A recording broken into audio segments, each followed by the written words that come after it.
Good evening. Thank you so much for joining us tonight. My name is Andrea Piero, and I'm the director of the Visiting Artists Program at the School of the Art Institute of Chicago.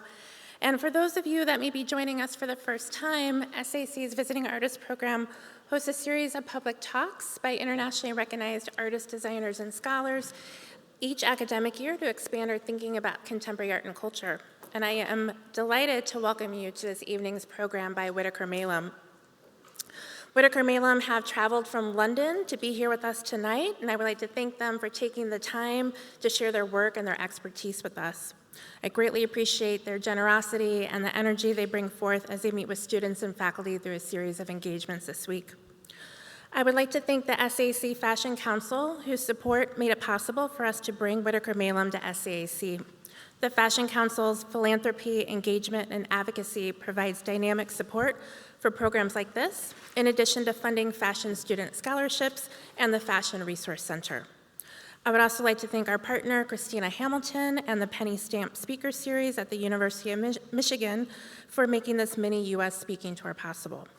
So just a couple of notes about the format tonight before we get started. I would like to ask you to kindly silence your cell phones at this time, and please note that video recording is not permitted. At the end of the presentation, we'll have a few minutes to take 3 or 4 questions from the audience before we conclude by 7:30. So please raise your hand if you have a question, and our staff will circulate microphones for your use. We ask that if you're posing a question to please keep it concise so we can get to as many questions as time allows. So thank you again for joining us tonight. And now I'd like to welcome to the podium Katrin Schnabel, who is the Sage Endowed Chair in Fashion Design at SAC, to introduce Whitaker Maylam.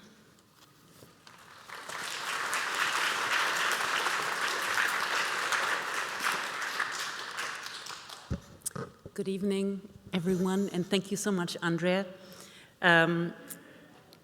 It's my pleasure to introduce tonight's guests to you, whose influence on popular culture encompasses various fields in the creative fields and has led to involvement with many leading visionaries. We are so pleased to host Whitaker Maylam as part of our Visiting Artists program and supported by our Fashion Council Visiting Designers Fund. So Patrick Whitaker and Keir Maylam have been together professionally and personally for over 35 years. Renowned in particular for their leather work, they have spent more than 3 decades obsessing over the human form, crafting what they describe as body-based sculptures that occupy the fantastic realm between art, fashion, and costume. Fashion collaborations have included Alexander McQueen for Givenchy, Hussein Chalayan, Christian Louboutin, Tommy Hilfiger, Burberry, Charles Jeffrey, Loverboy, and many more.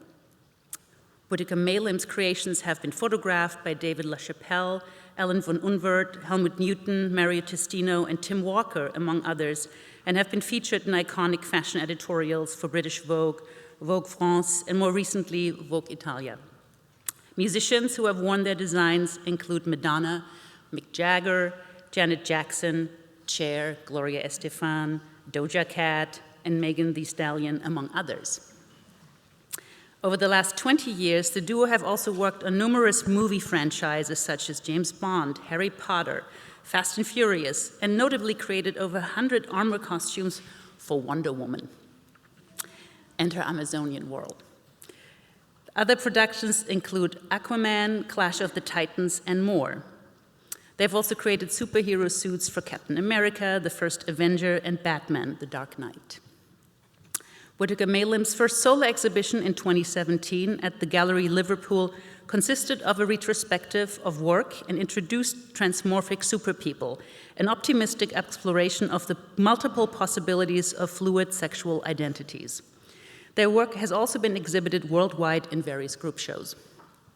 For the last 25 years, the duo has enjoyed working closely with celebrated British pop artist Alan Jones, dressing many of his hypersexualized sculptures. Whitaker Maylam maintain an authentic working practice as independent freelance designers and artisans. Tonight, they'll offer insights into their inspiration, evolution, processes, and experiences across the varied worlds in fashion, film, and art. There is so much to gush over, and without much more ado, I warmly welcome Patrick Whitaker and Keir May-Lem.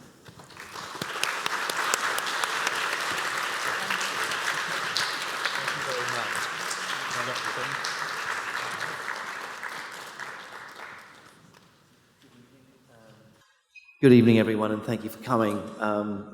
Anyway, I'm Patrick Whitaker. Hi there, and I'm Keir May-Lem, and we met in London in 1986. We are a working and relationship couple. We're designer artisans, a two-man company, and we operate in the genres of film, fashion, and art, as you've already been told.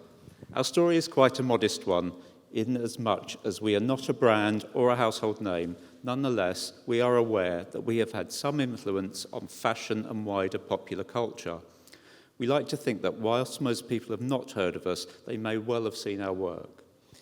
Yes, and the show there was just really a bit of a best of going on there, and it's really we call ourselves pop artisans because of the way we've kind of meddled with popular culture in as much as this work with art, fashion, and film, etc. So we're never quite sure whether we're artists or artisans, and it's really that, like we kind of think it's for you to decide that, basically.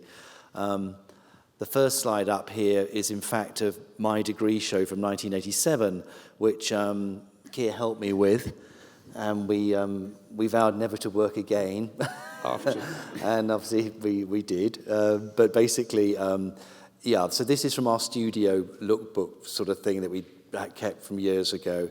And in fact, there was a molded leather bustier in my degree show, which was really it was kind of an accident how it happened, wasn't it? Yes, it was. We were getting along with it. It was rather thick leather. We'd never really worked with it before. So it was not making the shapes we wanted it, and we were quite disappointed. So in desperation, we ran a bath of warm water and dunked it in that and strapped it back onto the dummy and sort of pushed it into where we wanted it to go, really. And then when we came back in the morning, it was all sort of shrunk up. Yeah, it dried up and shrunk up a bit, which we were very pleased with the effect of it. So that was a happy accident that really kind of led to what we've done for a very long time. I'm actually in the middle there with the snakeskin jacket on and with hair back in the day. So anyway, the next slide is also from my degree show, and I'm really only showing it because the gladiator belt there is something that kind of has gone on for us as a bit of a thing that we do, in as much as it was also in Wonder Woman to a degree and other things like that. So there we go. From the beginning, we recognised that we had common interests. We were both interested in sci-fi, but particularly in body-based sculpture, both classical and futuristic. This is an image of Maria from the film Metropolis, done in 1927, and that had a big influence on science fiction, I think. This is a sculpture by a British artist called Jacob Epstein, called The Rock Drill, and this was done in 1913. This was first shown. I think we saw this first together, didn't we? We did, yeah. In real life. Yeah, we've seen it in real life, and it's an extraordinary thing to see it in real life. And in fact, he made it, and then people hated it when he made it, and it got taken down, and he put it back together again a few years later. And obviously, you can see the influence just that has had on Star Wars costumes, stormtroopers, things like that. Maria was always cited as an inspiration for C-3PO and stuff like that. I think we also had this common interest just in in sci-fi literature as well, didn't we, and all sorts of things. So True. We're just talking about things that have inspired us. This, in fact, is a window that we, after college, like we all do, I had debt and things like that to deal with, so I took a job at Harrods at Way in the fashion department, and we managed to, you were working in a cinema, weren't you? I was working in cinema, amongst other things. And we got a date for you to see the buyer of the fashion department that I was working in. I was just on the counter, and Keir took things in to show him. I dressed up all posh and went in and presented our stuff that we made a few belts and this jacket. So they decided to take it on sale or return in the store, and then then somehow we ended up in a situation where we actually had a window in Harrods, whilst I was also an assistant on the 4th floor, which was kind of weird. And anyway, it was great. And there was a boy band who were huge at that time in the UK called Bros, and they came in and they bought one of the jackets, and that was obviously really helpful. So, that was not a bad start, and it was interesting to see how we leveraged the opportunity of the store, well, just a shop job really. But anyway, realizing that we needed to move up market because our stuff was actually taking quite a long time to make, and we thought we need to charge a bit more for stuff really. There was an amazing shop in Knightsbridge, bang opposite Harrods, wasn't there? Yes, it was called A La Mode.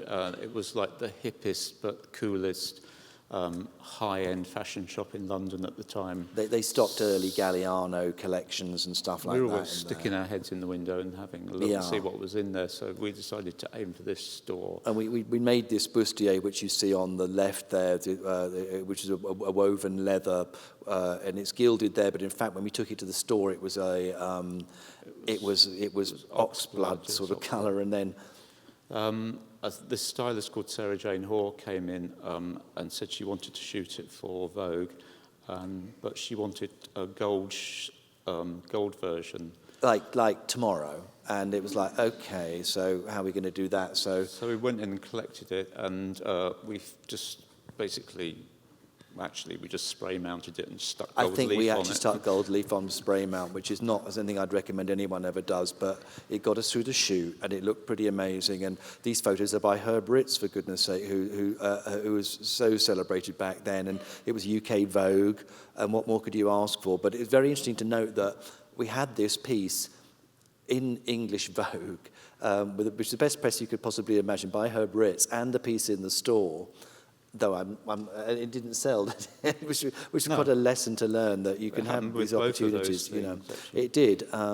Anyway, just want to point out that the sheath dress it's over by is absolutely fantastic and somewhat forgotten American fashion designer called Giorgio de Sant'Angelo, who, if you haven't heard of, I'd really recommend you look at him if you're interested in such things. He was an extraordinary fashion designer, and he also designed movie costumes. He designed the costumes for Cleopatra Jones movies, for Tamara Dobson. They did 2 movies, the most extraordinary costumes in. So anyway, that's just something that's interesting. But yes, we were very, very lucky to get such good press early on, and these were other things that we had, weren't they? This started us working on a seasonal based 6-monthly fashion cycle. We would make small collections of about 16 items, which we sold at fashion trade exhibitions, first in London, then in Paris, wholesaling for a few stores around the world, but mostly in the US. Yeah, we were stocked in Los Angeles and in New York by nice stores quite early on, and in fact that was very good for us because we even had things bought for movies, didn't we? And a few amazing things like that happened back then. But yeah, this press is from the Face magazine in 1991, and I still absolutely love these 3 pages. I just think it's really lovely to realise that they still look really fresh. I think that could be contemporary editorial. I'd be, if I opened a magazine now and saw something like it, I'd still think it was pretty cool. We were really genuinely very lucky to have this kind of press. And here's some more. That's by Judy Blame, who's a legendary UK stylist who's no longer with us. Dior recently did a collection with Kim Jones, totally devoted to, as a tribute to Judy Blame. And that's actually photographed in his flat, that one on the left. And then there's our high neck gilet on the right, which was a bit of a go-to piece for us that we did quite a few of. It's just more origins of inspiration and the things we're into, and rather obviously, I suppose, this is Barbarella. We both saw Barbarella when it aired, I think, independently as kids on TV in about 1978. It had an absolutely huge impact on me.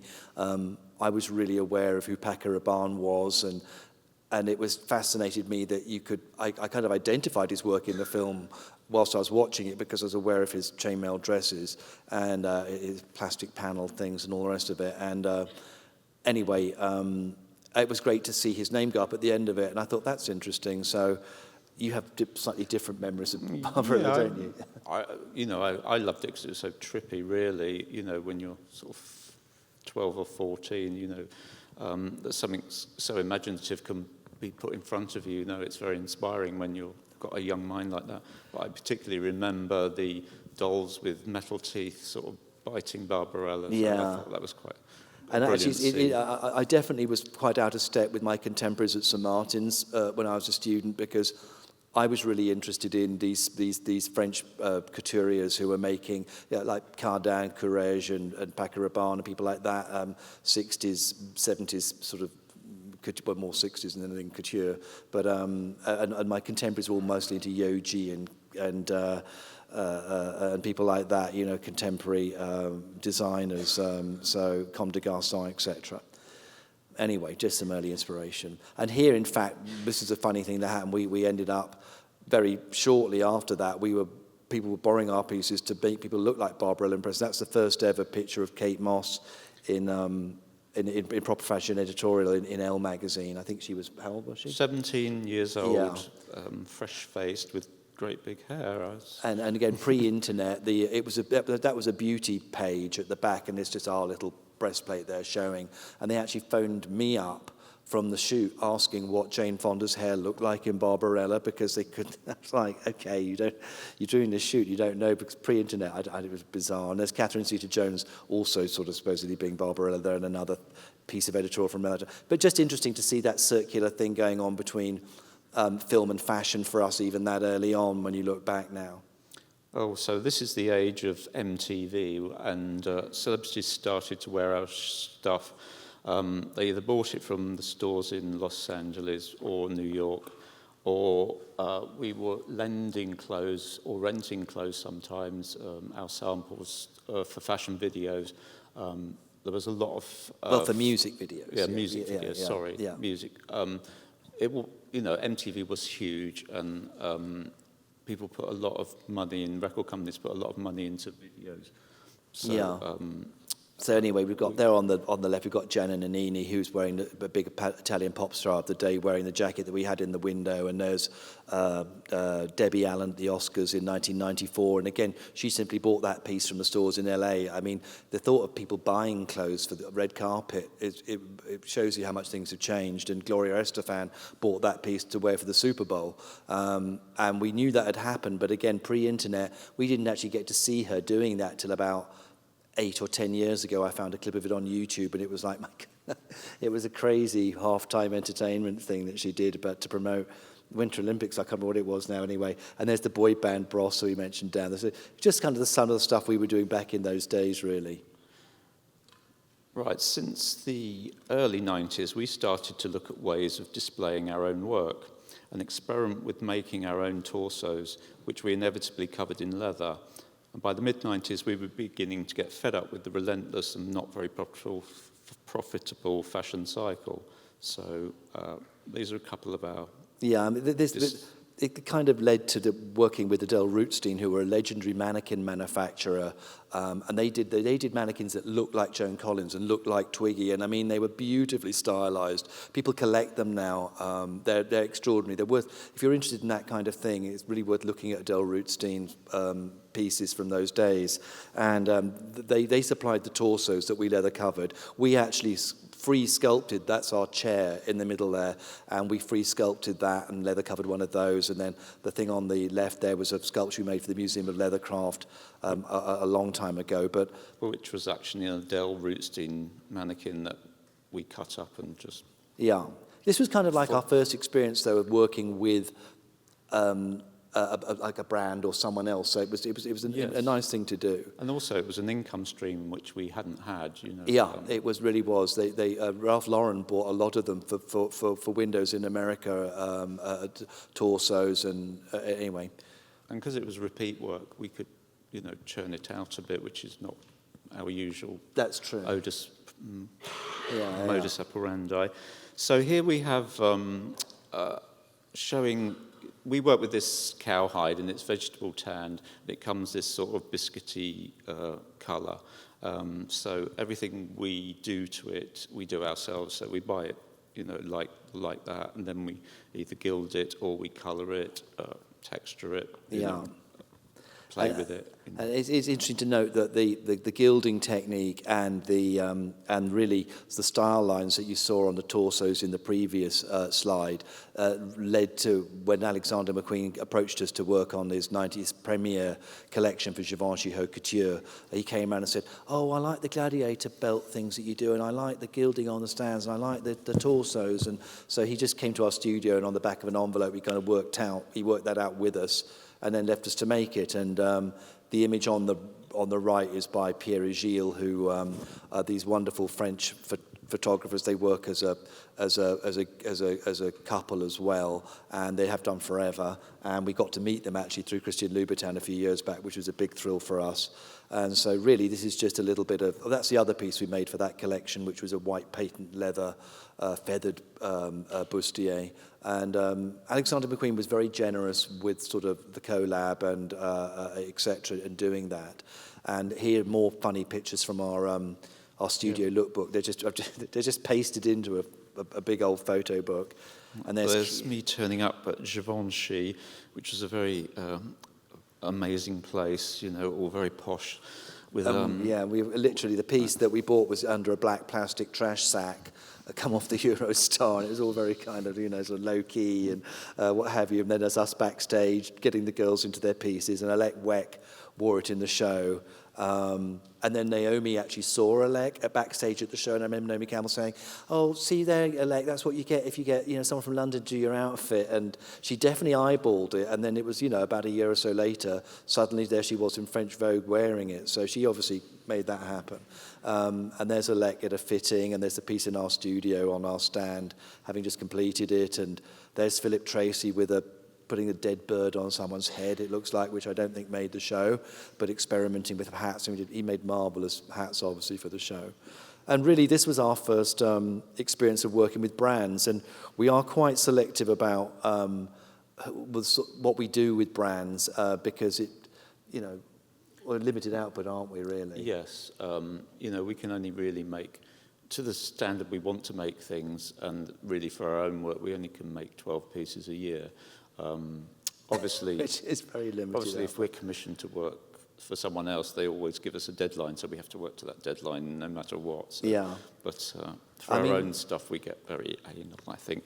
Yeah, we're working with brands. A lot of things have to line up for it to work okay, like, as Keir's saying, deadlines, money, the credit situation, and we have a particular sort of stance on that. A lot of things need to line up for it to work out successfully. But we do really enjoy it's very nice for us being in the studio when you do these collabs with other people to sort of have their input and their thoughts on it, etc. So, and obviously you're making what they want, and that's always worth remembering. Though conversely, they've come to you because they want a bit of what you do as well. So it's quite an interesting dichotomy with those situations. We did a lot of collections, surprisingly, with Tommy Hilfiger, the last one being in 2000. I think we must have worked with him for about 4 years. They were trying to ramp it up and make a sort of a...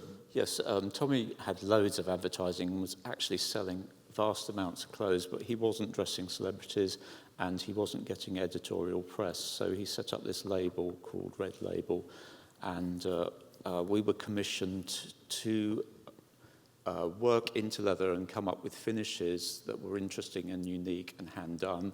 And then if they liked them, they would buy those finishes and then commission us to make pieces with that leather that we created. So again, I think working with McQueen and then Tommy, we realized that what we were doing in our own work was just really fashion wholesaling. And if you work with someone else, they might pay you more than the wholesale price. So I think this is what drew us to working with other people. The touchstone really for working with other brands and these people is genuinely, I think you have to kind of quite like the people you're doing it with and what they're doing. I think that goes without, if you can, that really helps. And we've always worked from home, so just the two of us mostly, and that can be quite isolating in itself. So it can. It's nice to collaborate with other people and have teams and bounce ideas. Yeah. Really. So that was a collection we did with Hussein Chalayan, who's an amazing British designer who's made some extraordinary collections, and quite recently with Charles Jeffrey Loverboy. and here last year with Burberry for the Met Gala with Bella Hadid, and that was a great fun thing to do, and came about very, very quickly, and it's based on our that stand there is our original one, which luckily fitted Bella Hadid, because we didn't get any fitting with that. yeah. Yes, that's true. There's no fittings at all. We never met her. I mean, so often happens with our things, we don't do any fittings. We just get the measures and then hope they work out. And we're really particular about measuring, because as I always say, you could be 30 centimeters around the waist and that shape, and you can be, well, 30 inches rather, or you could be 30 inches around the waist and be that shape. It's the same measurement. What you actually need to know is how thick they are from side to side and front to back. So we use calipers and dividers to measure people. Anyway, this is a funny little side story, really, about the origins of inspiration and the way things can go. On the left there, we have a sculpture by Mandy Havers, who doesn't make sculptures like this, sadly, anymore.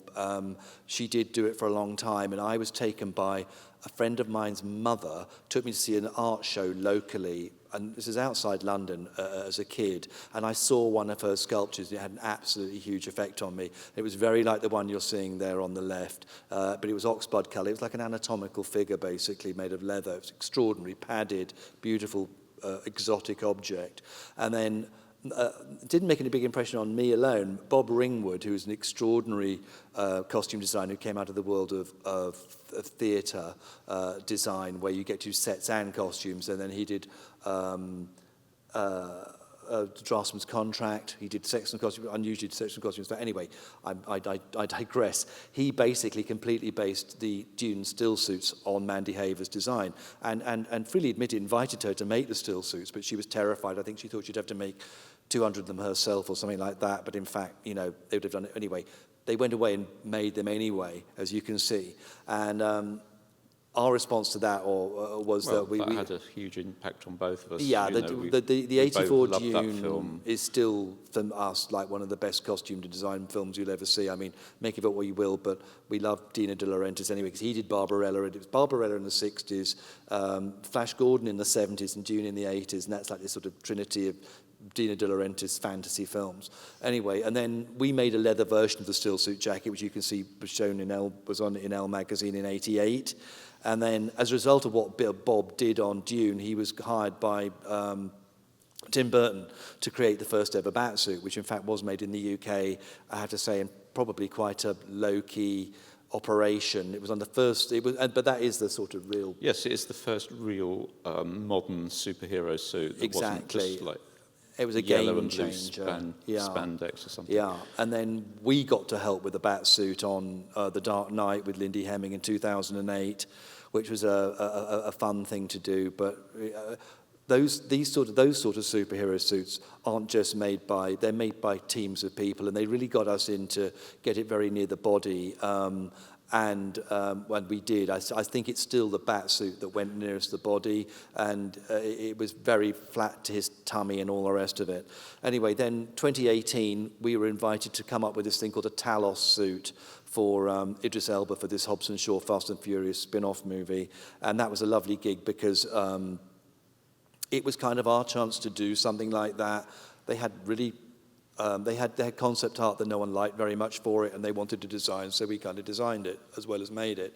And there it is on the stand in the studio. That's on Idris's body scan that we oversculpted, and then that's me wearing it, which really proves the point. It was the technique we used to make that was a sort of almost like a trapunto technique. It's layered fabric and foam and leather, and then it's stitched in a certain way so that it could almost make any of us look like that, really. Yeah, it doesn't look like that, really. That's not my body. It's like a Chanel handbag that you can wear, if you can imagine that. Anyway, this is a bit noisy. I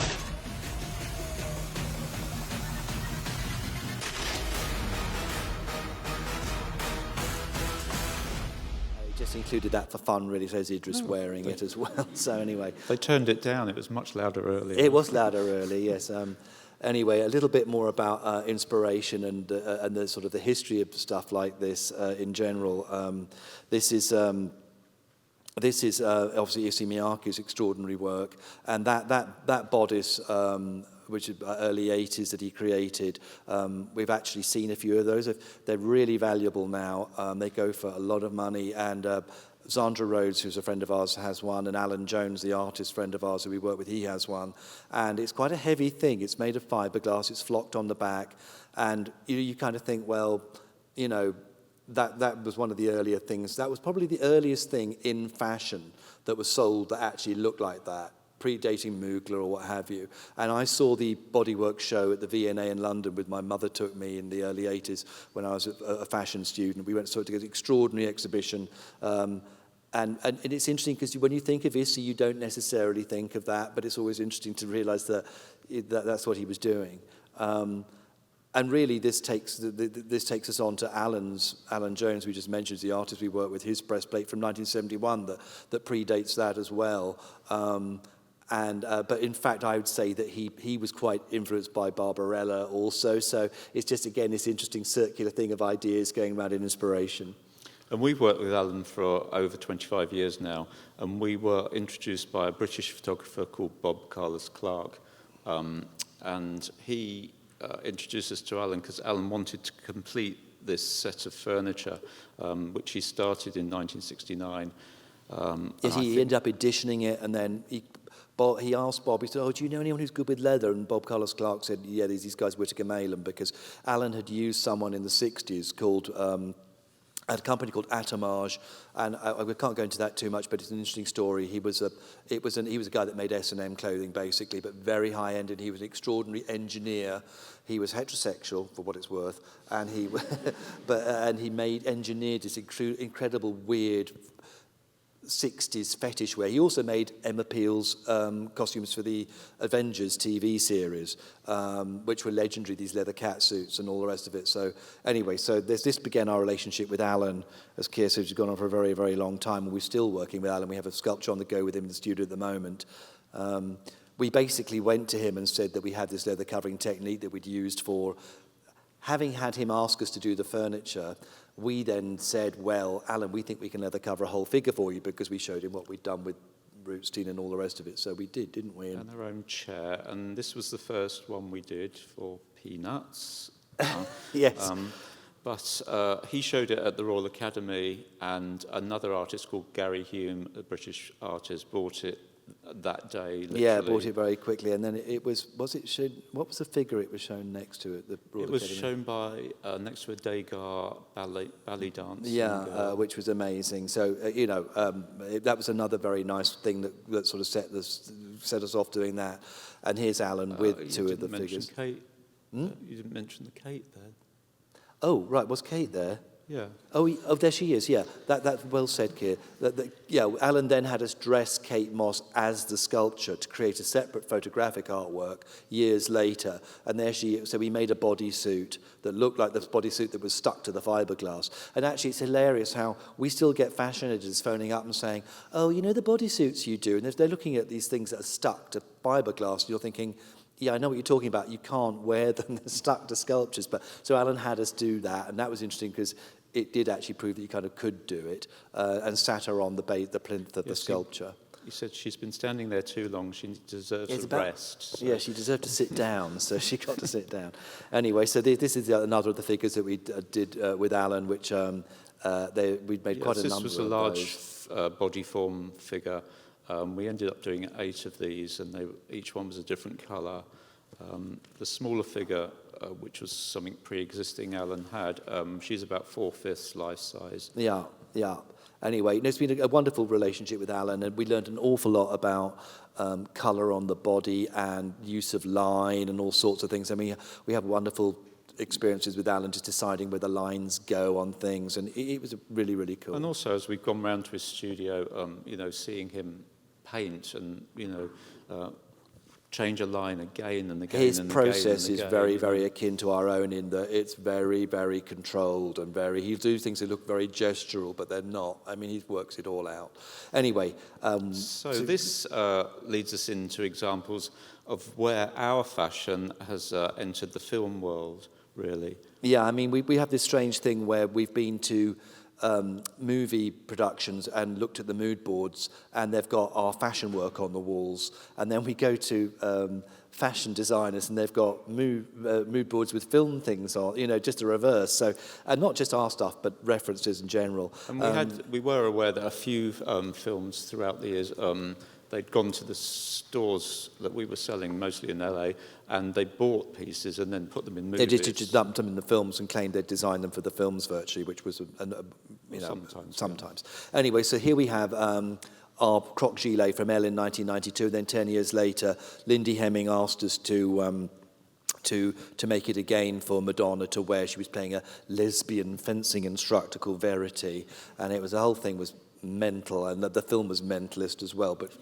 kind of but fun. I think it's widely regarded as the worst Bond film of all time now, but I think it's getting looked at again now because it's just such a strange film, and it was 20 years of James Bond, so we had these references to Halle Berry referencing Ursula Andress coming out of the sea, and her character was called Jinx, so we did a J-shaped buckle, which is kind of a fun thing that got into it. And anyway, it was a great thing to do. And we got an amazing credit. We got an amazing credit, which was that funny thing where at the end, the producers would like to thank Moet, Hennessy, Champagne. Or Aston Martin cars and all that sort of thing. So we had Whittaker Malum in amongst that, and that completely spoilt us, really, because, it made us think we were always going to get amazing credit on films, and it wasn't the case at all. But it was just a very happy first sort of film experience.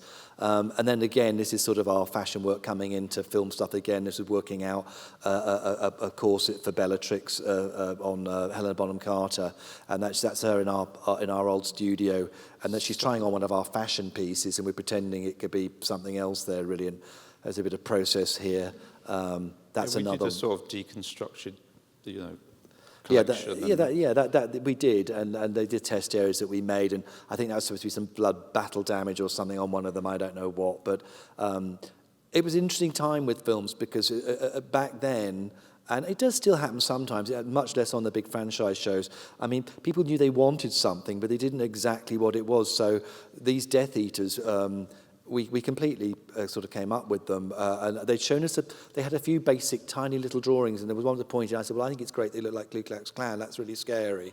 So let's do them like that. But it didn't, the next show, it was completely different. They had masks and something different going on. But Lucius Malfoy had to have a more fancy one with an embossed Death Eater. Yeah, so he was like the lead Death Eater. He was like the lead one. And I think we did about 16 all in all, and they were all slightly different. Yeah. But anyway, it was just us sort of getting into the world of film, really. And this is working with other materials, which is kind of quite a brave thing.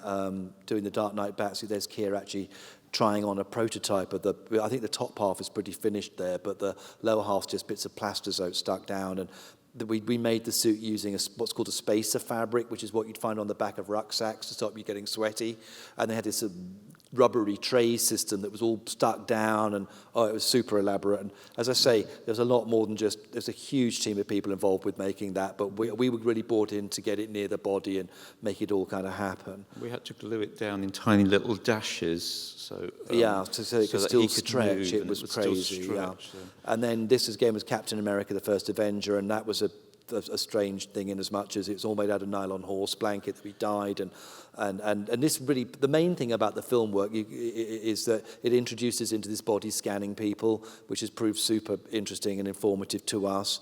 And you can see in the background there that all those are just literally test areas for straps. So as it was the first time that we'd seen Captain America, they had this drawing which they was their concept drawing.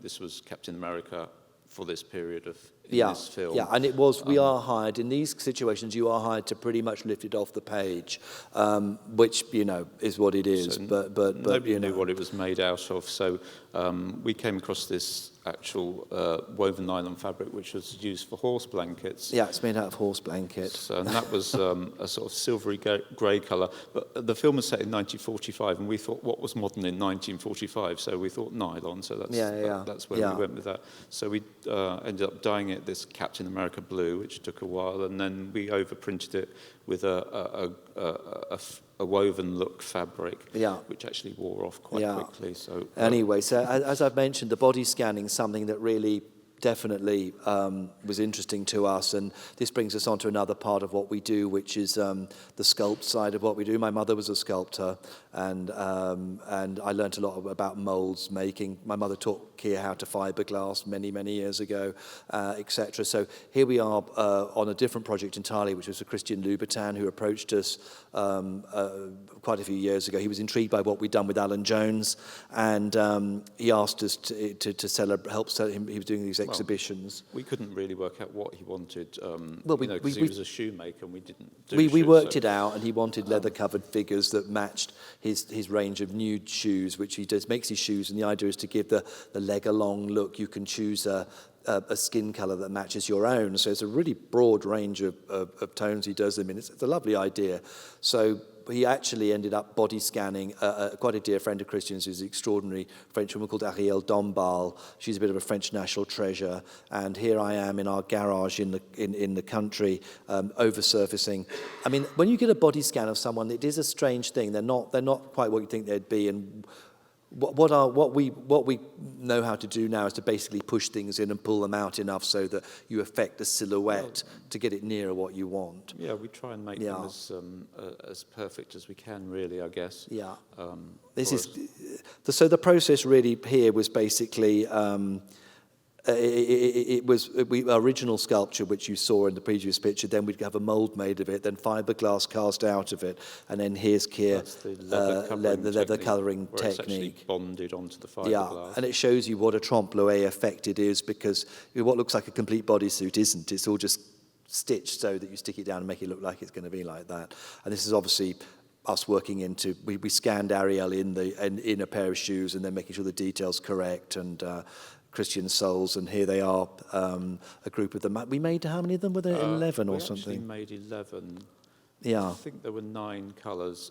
We had 2 different poses, but because we changed the colours, it kind of gave the illusion that they were all individual. Yes, it's interesting. There were only 2 different poses, but people, I think, maybe thought there was more. But anyway, it was installed. Christian did this thing called Exhibitioniste, which was a fabulous exhibition that opened in Paris in 2019, and he got Warhol paintings and old Saint Laurent haute couture dresses and things he'd collected, and then all his shoes, obviously, and but loads of things. It was just a complete smorgasbord.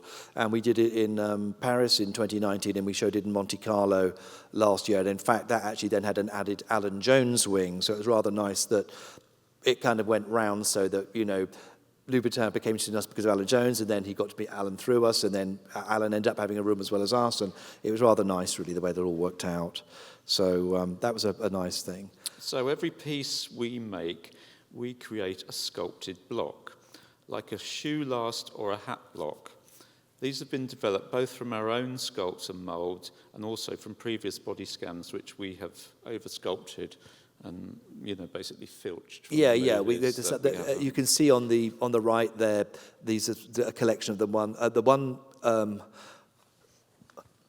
The one on the left of the right picture, as it were, the largest one at the front, that's actually the one that we did for Megan Thee Stallion, and that's over-sculpted on one of our Amazon warrior women from Wonder Woman. So it shows you how we've adapted things, and that's a Charles Jeffrey faceted one that was based on the work of Lynn Chadwick, who's a sculptor who I mentioned to one of the students actually this morning from the course, is a wonderful British sculptor who we love. And that's us in our little studio, which the studio looks quite glamorous there. It's normally much messier than that. Obviously, this is when professional photographers have come around to take photos of us. It's quite tiny, and it's not normally that smart. It just isn't. But and there we are making shuttering up with cardboard, fencing it to make a fiberglass mold of one of our sculpts so that we can make repeats of it. And this really leads us to the other main technique that we do, which are these formed leather bustiers. And it's as we've been saying, it's much thicker leather. And this was a rejected bustier from Maleficent 2. And that was a crazy job where, again, people didn't really know quite what they wanted. And the costume ended up being a mashup of CG and all sorts of things. We made 2 pieces, actually. There was another piece we made, which also had horns. They I think we literally had a meeting on a Friday and they were shooting on a Wednesday and they rejected this costume then. And then they had this dress made in between and literally a costume painter just, painted on a dress that they had made. She went on camera and then they scanned all the other costumes that they'd had made for this scene. And the whole costume ended up... At this point in the film, I think she's a dragon flying around in the sky anyway. It was all, everything just ended up... It got pretty far out, and they ended up making something that you really couldn't actually... That could only be a digital costume, because it was bits of it were ripped away and one thing and another. And they did kind of slightly reference... What we took to the idea was, the horns. She's got horns on her head, let's do horns here. So that was like our pitch, and... Anyway, they did kind of reference that on the costume, and then bizarrely, when the film came out, we found out that we got this massive credit on it, and we're like, well, we can't be credited because we didn't actually have anything in the film. So they did. They did Miss Julie's leather couture by Whittaker Madam, so it was very, very nice, and the supervisor clearly felt that we'd had that much influence on it that we deserved it. So that was very kind of him. But this grew out of that. That was an example of our film work feeding back into our fashion work. So we created this labia bustier, as we call it, and it's a piece that I'm really fond of. And then we made it in 2019, and Doja Cat borrowed it for a shoot, which was the David LaChapelle shoot, etc. And they tried to make it sound like they'd commissioned it for this shoot, but they hadn't really. No. This is your body fascism bit. Oh, I've got a piece to read. Sorry, I have to read things because I'm not much good at this thing. I'm not even very good at reading. We could be accused of body fascism. However, we do appreciate the current body positive movement, celebrating and exposing the diversity of people's actual bodies. Ultimately, what we care about is that people not only look good, but also feel good in our pieces. From the start, people have said that they felt protected wearing our work, and we have tried to empower women, giving them the tools to empower themselves. Yes, I think we do realise that we are inflicting our idea of a perfect body on people. We're completely aware of that, and I think it's probably, it's not everyone's cup of tea necessarily, but we've had this thing about the work. What we love about these pieces for ourselves is the way they actually... They present very much as they are. They look pretty much the same off the body as they do on to a degree, but when you see them on someone or that image comes out by a third party, that just elevates everything so much, and we very much regard these images as our trophies, and it's so interesting to see what comes out of them. This is actually just a little bit of process making of that piece. That's me on the sewing machine. And it's a post-bed machine, very like the ones that you've got over the way, a Pfaff machine that we had made in Germany for us a few years ago, and just showing some of the process. That's it prior to wet moulding, so it shows you what you get out of it. And then that's a stand that we've created to show our pieces on, basically. So yes, that was that one. Next up, there it is. Right, 300 Rise of an Empire. This was a costume designer called Alexandra Byrne, who's a wonderful costume designer. She wanted a proper fashion edge to this movie, so she got us in basically to make costumes for Eva Green, which again was another example of we never had one fitting with Eva Green for the whole show, but they did have a nice body scan of her, though it had been done for a film previously, and it was an interesting experience, and I haven't actually got all the pictures from this, but there was quite a few sort of slightly McQueenie influences on the costumes as well, and she was pretty crazy thing. It was actually great fun, and we did quite a lot of the boys stuff as well for that, but really the best thing that came out of that was that was probably Wonder Woman, in as much as the producers were very keen that what the costumes in Wonder Woman looked like the ones for 300, and then Lindy Hemming, who we did the Batsuit with and we did the Bond film with, she went to LA and she talked about doing it, and she said, I know the best people on the planet to make the armor, and which was a very nice thing for her to say, that was so we that did was that. all the costumes that you see in the film that are in the island where Wonder Woman comes from. I think we ended up doing about 160 full costumes, and we ended up with a team of people, about 20 people, We were on the film nearly a year, so it was a big endeavour. We had to do all the principal costumes and then create an army of Amazonian warriors and then do all the peripheral characters in that world. Yeah, it was a huge undertaking, and we did it at Leavesden Film Studios. And again, as an example of the biscuit-coloured leather, all this leather is bonded together. If there's no sewing in any of these pieces, then I can assure you it's strong enough to withstand stunt work and all the rest of it. But what happens with these shows when we do things like this is they actually go, they take our finished pieces, they take them away for moulding, and then really clever people cast them out in urethane to make the stunt repeats and all the rest of it. And it was a fun thing to do because we all wanted to make things that people wanted to wear for cosplay, and the whole cosplay thing came along. We became more aware of that, and we kind of felt very much like we were feeding into that deliberately, which is a nice thing to do, you know. That's Doutzen Kreutz in the middle there, who was a wonderful fashion model. But I happen to know, I can tell when I see that picture that she's wearing the plastic version rather than the leather one. But they were so well artworked that very often, if I was seeing them at a distance on a table, I really would have to go up and make sure it wasn't our one. I mean, it was clever stuff. So this was the first day on set. I didn't really do much, but it was just bringing them all together and seeing how they looked in the environment. It was a bit of a show and tell thing for within the studio, and but they had actually been working for a while on these, and we've got They've Naval. been filming on Gal for 2 weeks, Yeah. in her training armour, and. You going to tell the story? No, you tell it. Okay, well, it's just a little funny story. The Naval is there at the moment, but basically a producer's wife, who was just a Warner's executive back in LA, not directly related to the film at all, got to see some rushes, and she took a dislike to the Naval, and we introduced the idea of the Naval because we've always liked it because it relates to classical sculpture and stuff like that, and Lindy liked that idea too, and Gal liked it, everyone liked it, Patty Jenkins liked it, the director, but this producer's wife didn't like it, so it came down from on high that we had to remove the Naval, and this is having shot on it for 2 weeks, and I said something like, Lindy, is it because it's something clever like, oh, she's supposed to be made from mud, like this mythology about where Wonder Woman came from, and it's some, you know, like godlike. No, she just doesn't like it. So we had to soak the leather and poke them out, which we could do with the leather ones, and they had to CG it out, didn't they? CG it. They had to CG it out. Well, God knows what expense out of quite a few of the shots. So this is basically just to show you what a normal film fitting is like.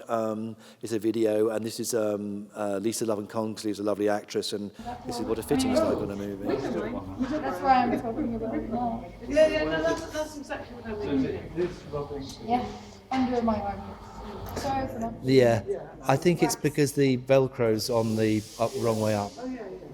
Yeah, she's complaining. Her only complaint was that it hurt under one of the arms, and it's because the Velcro was facing the wrong way. There's this magic way of putting Velcro so it doesn't, you've got to put, I can't remember now, the hard outwards so it doesn't face in at the hard side on the little leather straps. That was actually a fitting that went very well. So yeah, it was a good fitting, yeah. You can get a hell of a lot more wrong than that on the costume.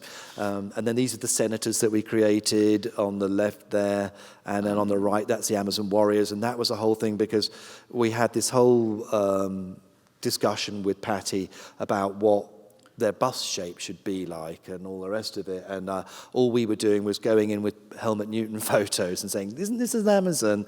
And I kept saying to Lindy, what should the breast shape be like? I mean, on camera, on film, and I think a lot of it to do with clothing and the body and what you see, the silhouette is what we look at first with the body. That's the first thing we identify, and then after that it's the texture and the finish. And so I was really perplexed by this, and they set up a special meeting.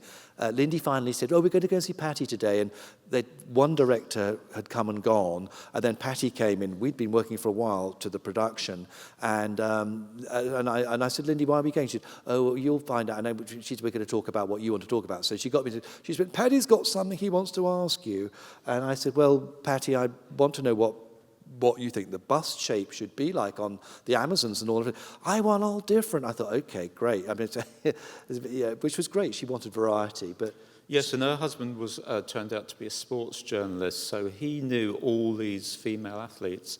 And so there were equestrians and CrossFit athletes, and this legendary American world champion boxer called Ann Wolfe. Yes, you can see there on the extreme right, standing on the table-y thing, and she's absolutely, she's the world's the greatest ever female boxer, and you can see these crazy clips of her KOing these women in the ring, and she's just awesome, really. And it was just absolutely amazing to work with all these this extraordinary variety of body types and women, as Brooke Ent's there on the extreme left, and her body was just unbelievable. So yeah, the whole thing was really quite an experience. This is our a workshop that we had at Leavesden Studios.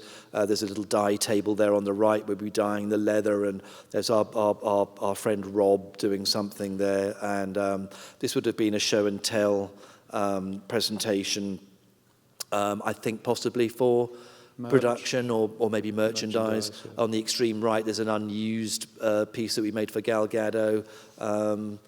And again, it's quite fun because these pictures, again, have never been shown to anyone publicly. There's an example of on the right of the 3 different types of warrior. There was infantry and archers and people that ride horses. Yeah, horsey ones and ones with bows and arrows and ones that were soldiers. Cavalry. Cavalry, that was it. And then the reason Gal's bodice is on the front there is that the straps at the back there that you can see where they look like they've got studs, the ones that would go over her shoulder, not the ones on the back of the bustier, they actually, because Gal's windmilling her arms and doing all sorts of things, though they look like they're fixed, we actually tricked them so that they were... they tracked each other, and Rob, who I just mentioned, did this incredible thing where they were spring-loaded and they had magnets in them, so they could actually look like they would move. And that, I think, took him days to do. It's the wonderful sort of thing you get to do on movies that you'd never really get to do in fashion or something like that. And this brings us to the next gig that we got, really, which was Aquaman. And we did that with our friend Kim Barrett on the Gold Coast in Australia, and there I am fitting Jason Momoa, and that's him in his leather armor. Again, it's all leather, and we had a nice thing where one of the producers came around one day who got us out to the Gold Coast at great expense, and then picked up one of the pieces of armor and went, wow, that's so light, because the leather is, believe you me, it's a hell of a lot lighter than its equivalent urethane or plasticky version. So, it's a nice thing. So when we make costumes for particularly superheroes, we are making a hero costume, which is the nice, pretty one that they use for publicities and walking and talking. But most of what we make is for stunt people. And all the stunt person is interested in is, can I work in this garment? And often they're in them 10 hours a day, fighting and running around and jumping up off walls and things like that. So this is a fitting on the stuntman. We literally just put this on. We haven't even looked at him in it, and this is what he does immediately. Yeah. This is all leather as well. It's not a... And as Kip says, it's basically workwear, so it's all about how well people can move in things and all the rest of it. His face said, "Oh yes, I can actually work in this." Yeah, Thank these you. are some other crazy. Is it Nicole Kidman? Nicole Kidman wearing playing Aquaman's mother. Yeah, she's supposed to scavenge this outfit from something she went into called the Trench, and we used incredible fish skins and stuff like that we'd found, and that was a mad costume. And there's old Willem Dafoe. Willem Dafoe was Volko. We luckily enough got to make a skirt on a man, which is a rare occurrence. Yeah, and that's like laser cut leather scales.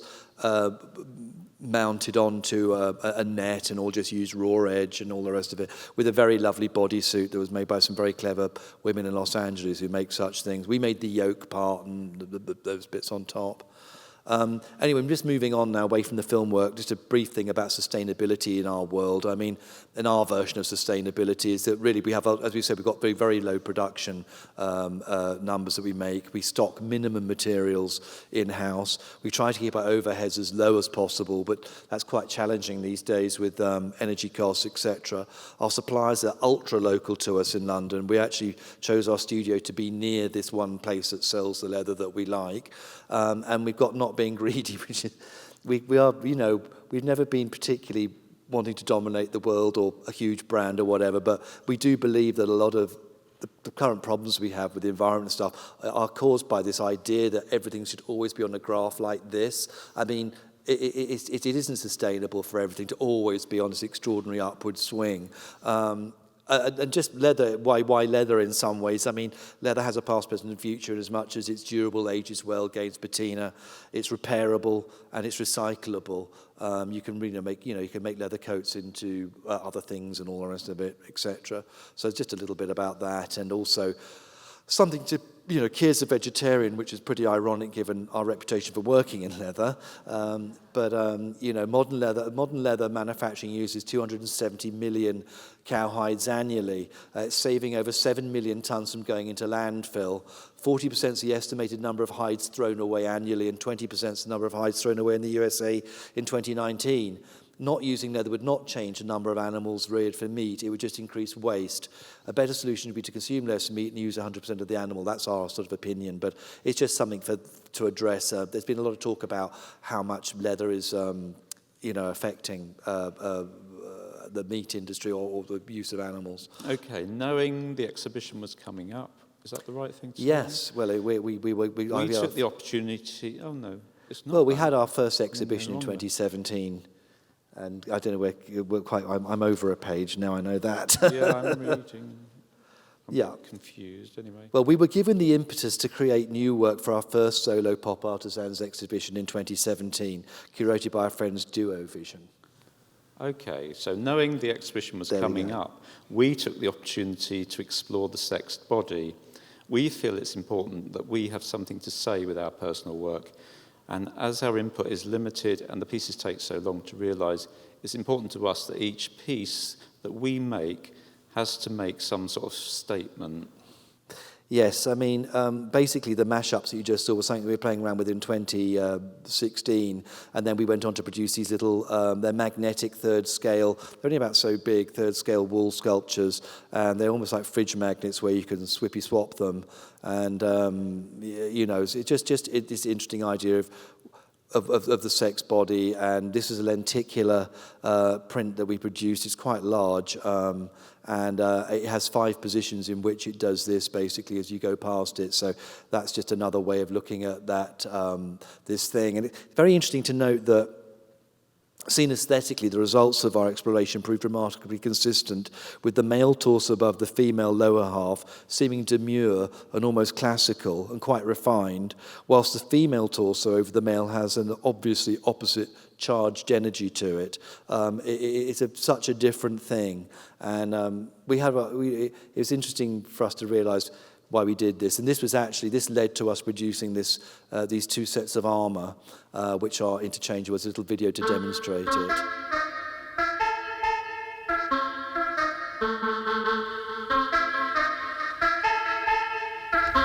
Mm-hmm.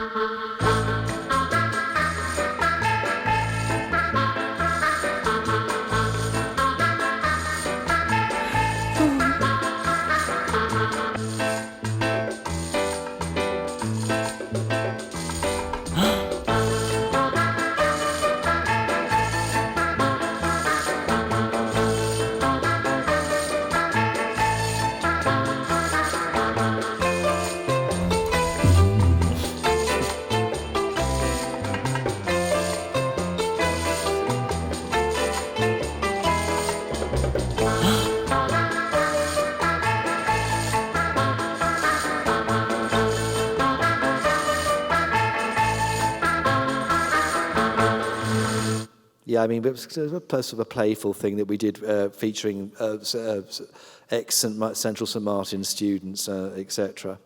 That leads us to our phallus belts. Phallus belts, yes. Regarding sexuality in our work, we have always tried to be sex positive in our attitude and outlook.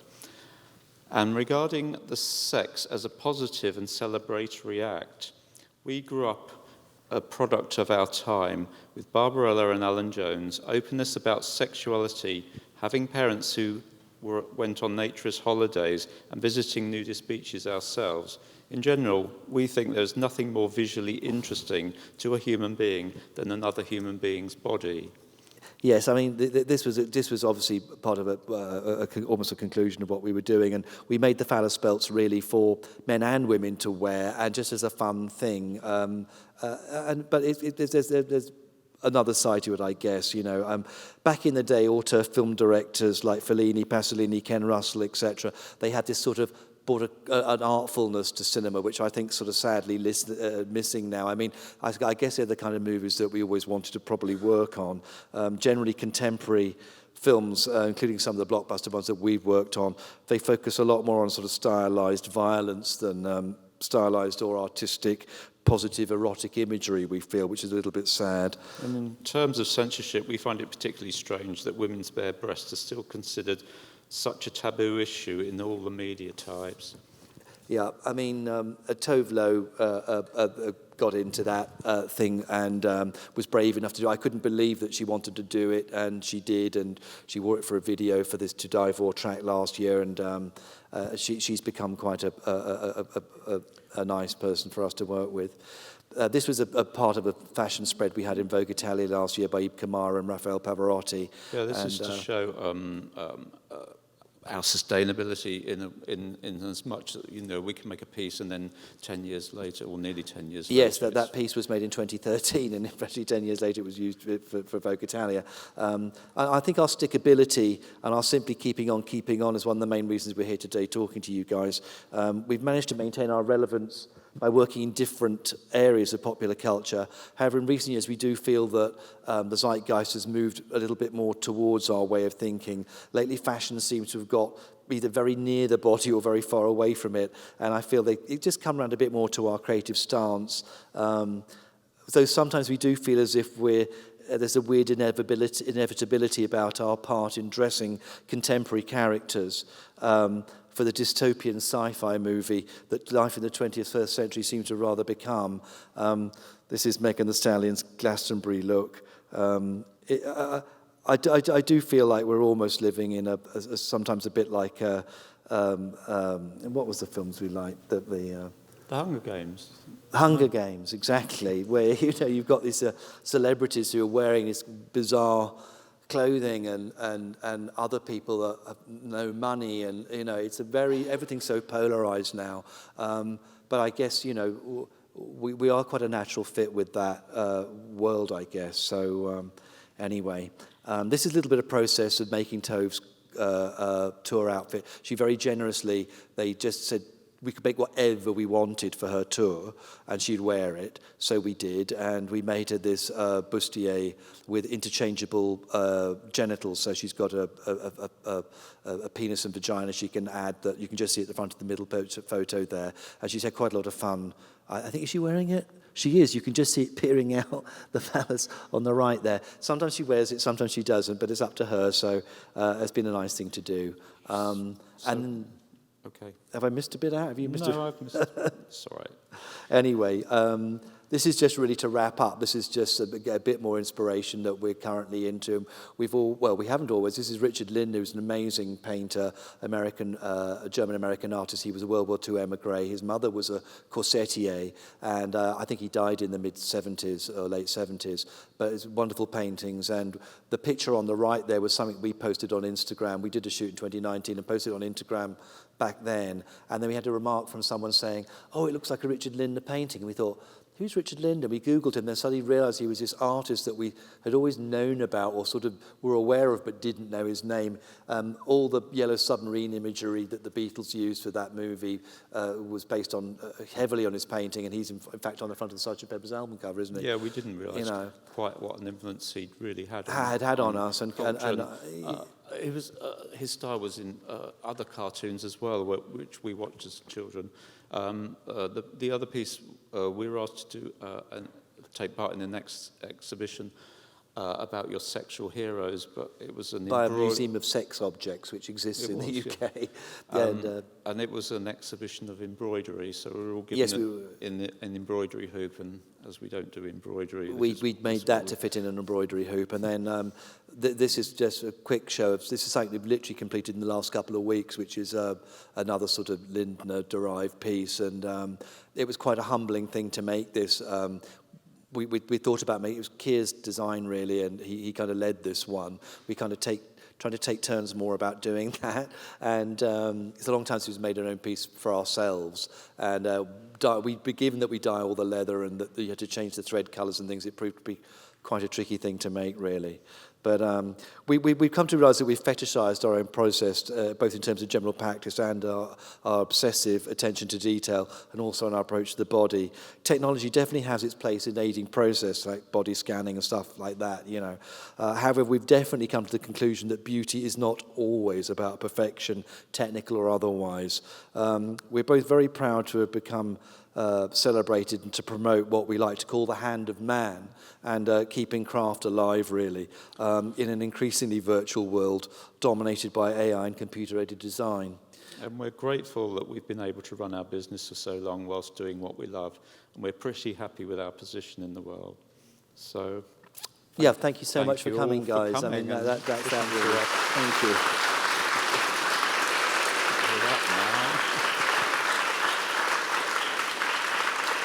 Oh, thank you. So, it's questions, I think. If anyone got any questions, if we've certainly got time for a few, just stick your hands up and there's a microphone. Oh, there's one right down the front, typically. Who's got a mic down here? There was someone here? Yeah. Here she comes. Your mastery of leather is incredible. As a leather worker myself, I really appreciate it. How do you decide which parts of the leather go where in your forms? I know that certain areas are stretchier than others. Is there like a That's key a really to your pattern informed question. making? You must have worked with leather to be asking that question. And I tell you what, for all our wisdom, doing the Megan Thee Stallion, we placed some pieces down the wrong way, and one of the breasts shrunk up way better than the other one, and it was just like, I'm going to use a rude word. How the hell do we forget that at this point in our career? Most of what we use is a shoulder cut of leather, which is the best cut of the hide, really, and it's got quite a tight grain. But every animal is an individual. Yeah, you have to decide. You know, each skin will be different, you know, and it will behave different. And as you say, some parts are more stretchy. You know, they're around the haunches and things. We're pretty tight with materials. We don't like to waste things, so I'll always push things. You know, and that's also because it's come from an animal. You know, you kind of want to respect the animal, and you know, it's kind of that's quite important too. The Bella Hadid piece has a really pronounced grain on the front, and I was even quite nervous about it at the time, presenting that to them, and we knew what we were doing. We could see it was going to come out, and it did. But it's kind of very nice to have it there in a way, because it's what proves, even on the red carpet picture, you can see, oh, that's definitely leather, and it's nice to make sure people realise that. But we don't rely that much on this incredible. I mean, a lot of people make moulded leather things that have no seams in them. It's totally possible to do that, but we do like the seaming. The seaming is the language for us, and it's hard to sew leather the way we do with the raw edge, and it celebrates that skill that we have a little as well. But we do like the seaming's very much part of it for us. But yeah, you do have to be careful about what you do with that. And as I say, we rely on the seaming. You know, if we were doing making things without seams, it would be much more of a problem. Well, there are some pattern pieces that you can only get out of one place on a skin of leather, because you know that's all that fits. The only place it fits. Any other questions? There's one right in front of you here. Hi, Patrick Hi. and Carrie. My name is Dongyu, and I'm a junior fashion student. I really love your designs are really beautiful, and your silhouette, and especially like the texture and how you apply metal to the body. I'm really curious about how, because you mentioned you want to empower women, to give power to women to themselves, which is something I really appreciate. I went to see artist in New York called Isabella Albuquerque. Mm-hmm. She did sculpture, body art to herself. It's also about sex and body. And I'm curious, like, what's your vision? Like, why you care so much about women? About women? Yeah. Yeah, that's a really good question. I Sorry, mean, what was the question? What was the very end? she's interested to know what's fascination with women is for us, basically, and the way we see women in that way. I mean, yeah, We're fascinated by bodies, really. yeah, and we both obviously we're gay. But I actually have and I think it is curious that gay men may be, but then again, I also have 2 grandchildren. So, and I think it's important, and I also I've had relationships with trans people many years ago, and I think that's when people challenge us possibly about why are you doing this, isn't that trans appropriation? Why are you an authority? It's because I've had sex with men, women, and trans people, possibly. I mean, you know, I'm not saying that entitles you to do that. No, we have been fascinated by what some people do to their bodies. Absolutely, it's very much a response to that. I think it's a very 21st century thing, and I think we're heading in that direction where I think we're recognising that sex roles aren't that important, and you know, you should look into yourself and see who you are, and then you can project that to the world, and that should be accepted. And I think we're trying to champion that. I think, from my point of view, when I was a kid, or even a teenager, among my parents, everyone said, "Oh, you mustn't get a tattoo. You mustn't have a tattoo," and that was like literally only 40 years ago. And now, you know, a tattoo is a very accepted, regular thing. So, what in a way we're trying to do is put these images out there where people can change sex, or you know, there's a sexual form, or people can just look at that and accept it. And then, in a way, it's once you've seen it, it's kind of making it more acceptable, so you're kind of normalizing it. So the more images we can put out there of this sort of thing, the more it normalizes and people accept it. So we're trying to push things forward, really. And ideally. I think specifically with your question about women and the body, and we tried to touch on it in our statement about the being a product of our times, which is very much the case. I do just love the break of a woman's body, you know, be they plus size or whatever. I think, you know, I really like breasts. You know, I mean, it's an aesthetic thing, but you know, and I think we do. You know, I've had girlfriends say to me, "Oh, you do like 60s, you know, breasts and things like that," and it's true. I can see why she would say that, and you know, it is what it is, really. And I think, you know, we were saying to the students earlier as well that if you do want to make things that are near the body, you have to control the stand that you're working on. And that's the secret. Dior knew that. That's exactly what Dior did. Dior made all his own stands. And, you know, if you want to go that near the body, you really want to control the shape. A lot of that needs to come from that sort of thing. But it's a fascinating question, and it's something that, you know, we're kind of... You know, ultimately, as a student, you have to produce what you like aesthetically, and if you like a particular body shape, then that's what you should produce, you know. I also really like the the genital armor idea, which kind of like show how like brave you are in order to like do what you want to do. And also like the reason like I ask about like women is also I noticed like there's a lot of specific models. When I see your garment, I like all their characters. I don't know like if you have specific qualities when you're picking up models, like for how much they know about themselves, or something like specific qualities you're looking for, like for looking model pickings.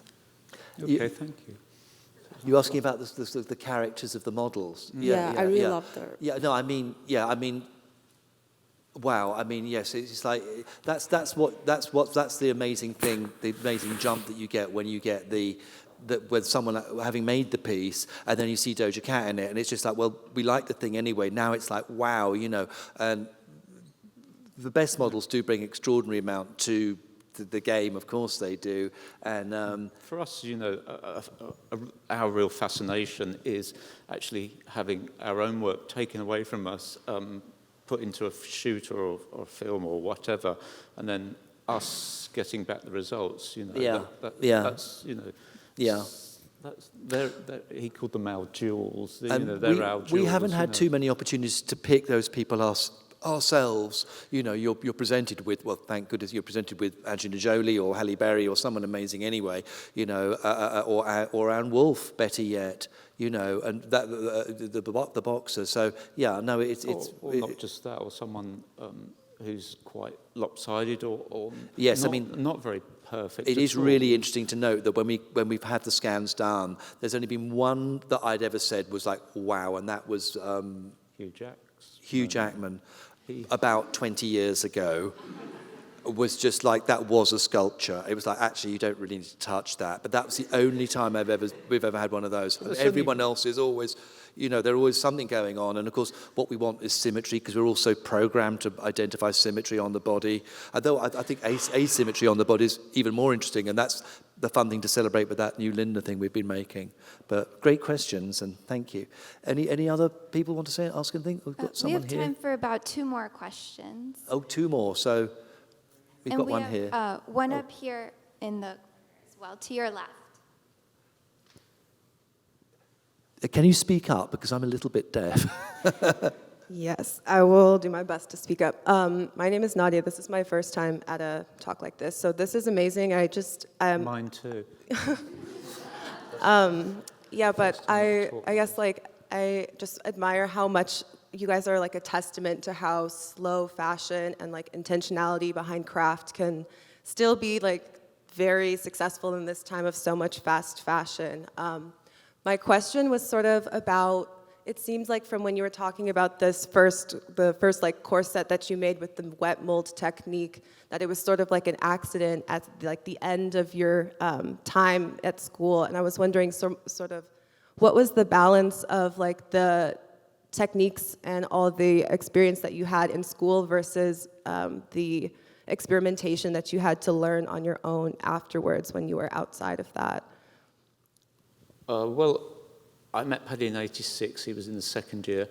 Then we did his degree show. He actually got a day placement, 1 day a week for about 6 weeks at a leather college. The second week, none of his group went. They all went the first week. Nobody went back the second week except him. And then the next week, I just tagged along with him. So we went together. And he'd specialised in leather.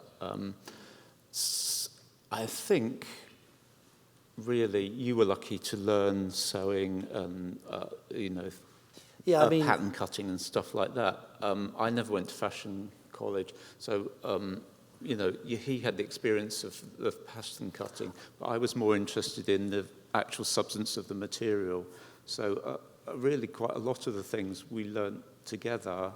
That's afterwards. true. That is true, actually, especially using the veg tan, the thick leather. We were kind of guided towards that by the leather merchant who said, well, if you want to dye the leather yourself, then you could use this. And so I bought it and tried it. It was expensive, so I jolly well wanted to make sure it did work out okay. But our technique is a combination of a lot of things when you think about it. It's a lot to do with footwear. I did this footwear module at my first college and when I was 17, and I got on quite well with it. And my mother had a sewing machine. We were talking about this earlier today with the students, and I did a bit of leather sewing even when I was about 15 or 16. I think I customized something. I mean, it is really good to keep experimenting, and that's what we like so much about when you get involved with other people's projects and you're thrown curveballs and wonder how on earth you're going to realize something. And stuff does go wrong plenty, and we still have lots of failures in the studio, but we do try to control. I mean, just advice for general, obvious advice, but good to always talk about doing test areas, experimenting. If you've got you're doing a process on something or you've invested in these materials. I mean, paint's expensive now, for goodness sake. Just do a small piece first, give it a go. I mean, don't get uptight with it. I mean, we're not the best people to be talking to about free-flowing work and anything kind of come out of you. I mean, that's not really what we do. And sometimes we're slightly sad about that. But you can't really make things the way we want to make them and be just throwing stuff around too much. But I think to answer your question more specifically, I think, you're going to fashion college. You can only learn so much in that time, and you're better off learning the basics of how to do X amount of things and then experimenting yourself and honing those skills. absolutely. And I think working in film, what that gave us a great opportunity to do was to experiment at someone else's expense and get paid for it, really. And we worked with a lot of different materials that we wouldn't necessarily exotic processes. been able to afford or come across. Yeah. And fusing together new materials and trying to make something fresh. Yeah. It was it's been a very good experience from that point of view. So if you can get jobs that pay you to experiment, really, that's kind of the holy lucky. grail, really. Yeah. So last quick question. Oh, there's one. Oh, we've got two. Well, you'll have to decide. There's someone pick. I'm not picking. It's unfair. Who's got the mic? Me. Oh, okay. Coming from over here, yeah. So sorry, what did you say? What was that? Sorry, I was asking what you said. I thought you said something. So I'm not a fashion major. I'm a painting and drawing major, but I really love how your work is, like how you guys were showcasing it. My question, I don't know if this is cheesy or not, but when you were first in school, this is way back, did you ever make costumes for your classmates in like for stage plays, opera, theater shows? And I think my second question is, when I saw Doja Cat's costume, it made me feel as if it was tight. I don't know why, like the way it was fitted to her body felt like it was like either not stretched out or not. So my question for the second one will be, what do you add in it so that the person doesn't sweat inside? I know it's leather, but like, what is the material that is used? Is it stretched? Do you add like a fabric? You're asking specifically about whether the Doja costume had any stretch in it? Yes. Yeah, absolutely none at all. I think we may have put, believe you me, you've got to be so careful about stretch in any situation over the body. But if you were going to put stretch anywhere, and I think we did have a stretch piece, it'd be between right there under the fundamental. That's Megan. That's not Megan. Oh, which one? Doja. Oh, the Doja. Oh, no, the Doja's got no stretch in it at all. No. No, none at all. It's just, I mean, Megan's got a little bit of stretch under there. Yeah. That was, and then the other question was about whether I'd made anything for college School within plays, yes, within the college group. or- Within the group. Yeah. I mean, we had a thing at St Martin's back in the day called the Alternative Show, which was such fun, and they banned us doing it in the end because people got confused whether they'd actually seen the St Martin's degree show or not. And it was just the students did their own show in a nightclub late at night, and that was a lot of fun. And they were pretty special things. And yes, I did used to make things and try them on people. I mean, of course we all do it. I mean, that's why I wanted to show you Kira in the bat suit. I mean, interesting thing, because when we're doing boys stuff, and quite often I try and hold girls thing up around myself just to sort of get an idea of what it's doing on the body. I mean, that's just such a natural thing to want to do. But I mean, the best place to put the stretch in the pieces, and that's a very good question, is the Tuvalu tour outfit we made that she's currently wearing. We started out with it lacing up the back because we like that, and then we got a request through saying, would you mind if we swapped it out for a stretch panel? And we're like, no, please just go ahead and do it. And they got some really good people in LA who do Madonna's stuff, I don't know what, to put in a stretch with a zip. And you really only need, what my point was, you need so little stretch over the body. You've got to choose the right stuff, like power net, something that doesn't give too much, and just use very little of it. And if you were going from the shoulder underneath the crutch, you literally want to keep it to about 3 centimeters, very, very little. And that will give you what you need, so you can keep some tension and make sure it's good gear. And I'd advise you, if you're going to put stretch, put it somewhere that is stretchy, where there is a lot of movement. So where you need it. You need it. Yeah. Anyway, well, I think we have to wrap up now. We were told to finish at 7:30, and that's what Thank it is. you so much. But we'll be here now for...